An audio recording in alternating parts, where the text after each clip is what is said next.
দক্ষিণ কলকাতার দুটি জায়গায় হানা দিয়ে প্রায় ৬ কোটি ৬০ লক্ষ টাকার জাল ওষুধ বাজেয়াপ্ত করল কেন্দ্রীয় ড্রাগ কন্ট্রোল বিভাগ।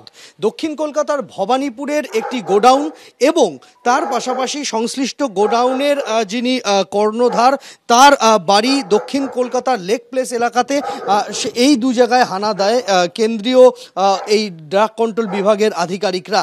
যে ওষুধগুলি বাজেয়াপ্ত হয়েছে, ড্রাগ কন্ট্রোলের বক্তব্য এই ওষুধগুলি বেশিরভাগই বিদেশ থেকে আনা হয়েছে, কিন্তু আমদানি সংক্রান্ত নথি তারা দেখাতে পারেননি। ওষুধগুলি জাল বলে তাদের কাছে অভিযোগ আসে এবং তারা খতিয়ে দেখে সেই বিষয়টা নিশ্চিত হওয়ার পরই তারা তল্লাশি অভিযান চালান। এবং যে ওষুধ বাজেয়াপ্ত হয়েছে তার মধ্যে বেশিরভাগ ওষুধ বাংলাদেশ থেকে এসেছে এবং বাংলাদেশের স্ট্যাম্প রয়েছে তাতে। এর পাশাপাশি কোনো ওষুধ আয়ারল্যান্ড, তুরস্ক, কোনো ওষুধ আমেরিকা থেকে আনা হয়েছে। বেশিরভাগই ক্যান্সারের ওষুধ, বেশিরভাগই অ্যান্টি ডায়াবেটিক ওষুধ, এমনটাই কিন্তু কেন্দ্রীয় ড্রাগ কন্ট্রোল বিভাগের তরফ থেকে উল্লেখ করা হয়েছে। যে ওষুধগুলি এখানে মজুত করা হয়েছিল তার এক একটি ভায়ালের দাম, এক একটি ইঞ্জেকশনের দাম 2 লক্ষ 3 লক্ষ টাকা করে।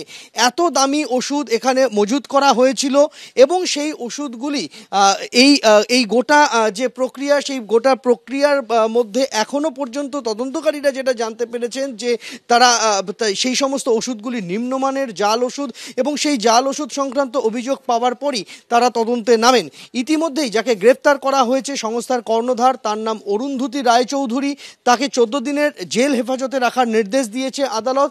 তাকে জিজ্ঞাসাবাদ করে এই গোডাউন থেকে কোথায় কোথায় এই জাল ওষুধ সরবরাহ হয়েছে সেই সূত্র খুঁজে পেতে চাইছেন তদন্তকারীরা এবং কোন কোন ওষুধের দোকানে সেই সমস্ত জাল ওষুধ গিয়েছে তারও খোঁজ চালাচ্ছেন তদন্তকারীরা।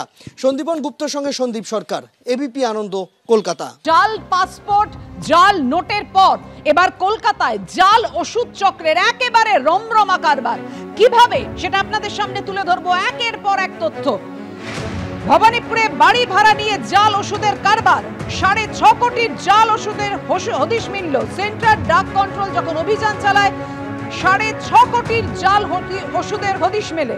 কলকাতায় জাল ওষুধের কারবার চালাচ্ছিল যারা, তার মধ্যে গ্রেফতার করা হয়েছে অরুন্ধতী রায়চৌধুরীকে। বিদেশ থেকে এনে কলকাতায় জাল ওষুধের একেবারে রমরমা কারবার চলছিল। প্রায় 300টি মেডিসিনের খালি বাক্স, 400টি লেবেলের হদিশ।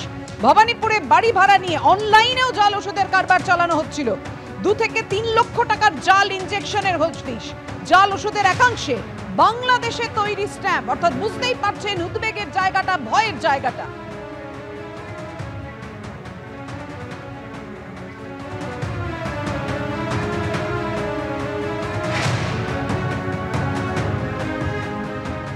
ষোলো 17 তারিখ দেখেছিলাম লোকজন আছে, এটাই দেখেছি রেট পড়েছে, কিন্তু কি ব্যাপারে রেট পড়েছে সেটা জানি না আমরা।